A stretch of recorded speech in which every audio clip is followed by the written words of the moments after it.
जब पाकिस्तान को सबक सिखाने गए भारतीय पायलट के साथ हुआ हादसा, लोगों ने लूट लिया सारा सामान। पाकिस्तानी सेना ने इस पायलट को पकड़कर किया ऐसा सुलूक कि कांप उठेगी आपकी रूह। आखिर कैसे जिंदा बचकर वतन वापस आया भारत मां का एक बहादुर पायलट? क्या है पूरी कहानी? दोस्तों, इन्हीं सारे सवालों के जवाब जानने के लिए जुड़े रहिए हमारे साथ इस वीडियो में। इसे अंत तक देखना ना भूलें ताकि आपको इन सवालों के जवाब मिल सके। साल था 1971। भारत पाकिस्तान के बीच युद्ध का साल। युद्ध के दौरान स्क्वाड्रन लीडर धीरेन्द्र सिंह जाफा अपने 3 अन्य साथियों के साथ लाहौर पर बम गिराने गए हुए थे, लेकिन इस दौरान उनके लड़ाकू विमान सुखोई को पाकिस्तान की एक मिसाइल ने टारगेट कर दिया। जेट के क्रैश होने पर जाफा ने इंजेक्ट कर लिया। वो नीचे जमीन पर आ गिरे। उनके नीचे गिरते ही पाकिस्तानी लोगों की भीड़ ने उन्हें घेर लिया और उनके साथ जमकर लूटपाट की गई। चंद सेकंड के भीतर ही उनके जूते, दस्ताने, मफलर और जेब में रखे 200 पाकिस्तानी रुपए गायब हो चुके थे। उनकी रिवॉल्वर भी लोगों ने छीन ली थी।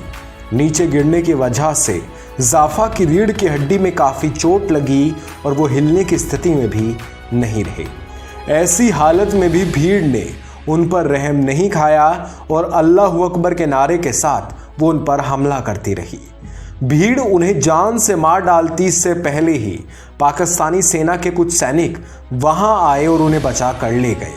सैनिकों की तरफ से उनके हालचाल के बारे में पूछा गया तो उन्होंने कह दिया कि उनसे अब खड़ा नहीं हुआ जा रहा। पाक सैनिक समझ चुके थे कि उनकी रीढ़ की हड्डी टूट चुकी है, इसलिए उन्हें टैंक में ले जाकर प्लास्टर करवाया गया और उसके बाद उन्हें जेल की सलाखों के पीछे डाल दिया गया। उसके बाद उनसे लंबी पूछताछ का दौर चलता रहा। पाकिस्तान के साथ ही कुछ अमेरिकी सैनिकों ने भी उनसे पूछताछ की। वो उनसे जानना चाहते थे कि रात के समय भी भारतीय पायलट्स इतना सटीक निशाना कैसे साधते हैं।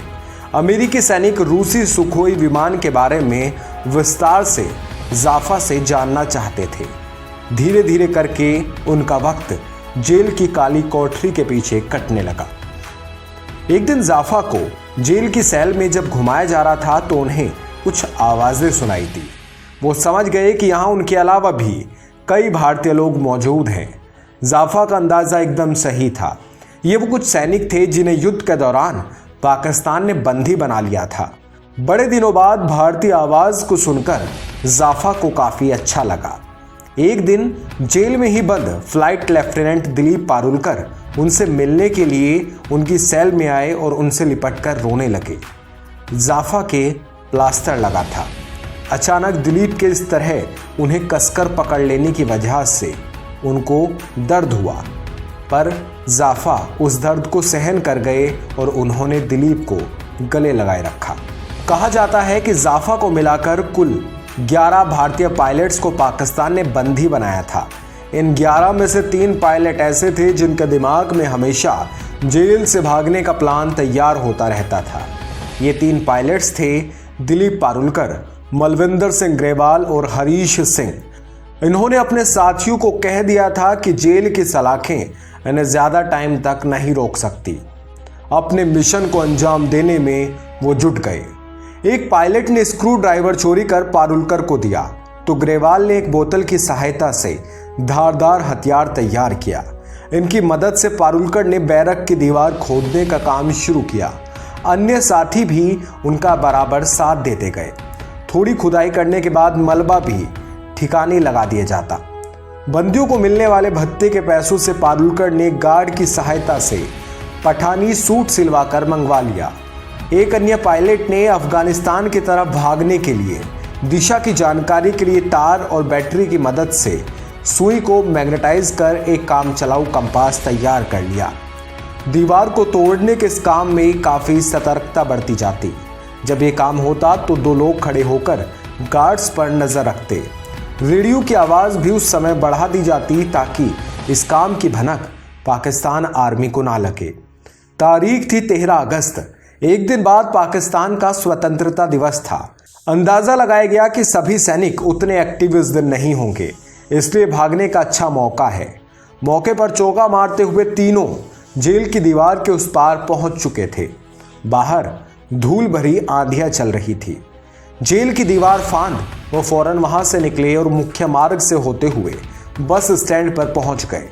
वहां बस वाला आवाज लगा रहा था, पेशावर पेशावर पेशावर। तीनों ने पेशावर की बस पकड़ ली। बाहर निकलने से पहले तीनों ने तय कर रखा था कि वो अपने आप को ईसाई बताएंगे। उन्होंने अपने नाम भी बदल लिए।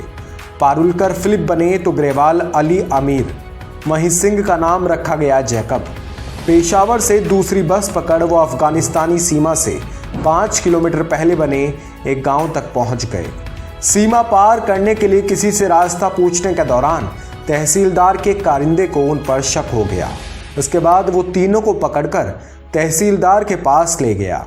उनके जवाबों से तहसीलदार भी संतुष्ट नहीं हुआ। उसने उन्हें जेल में डलवा दिया। बाद में उन्हें वहां से पकड़कर वापस रावलपिंडी जेल लाया गया।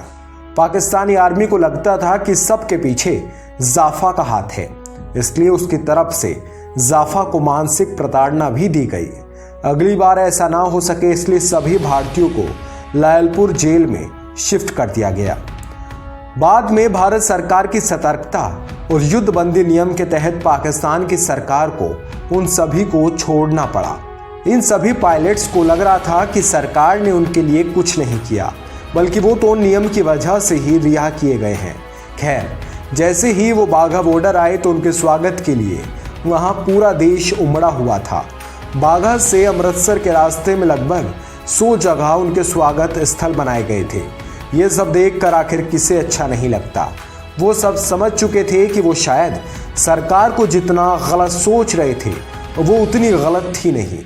इसी के साथ भारत माँ के वो वीर योद्धा अपनी सरजमी पर वापस आ गए थे। दोस्तों, आपको हमारा ये किस्सा कैसा लगा? प्लीज़ कमेंट सेक्शन में आप हमें ज़रूर बताइएगा। शुक्रिया।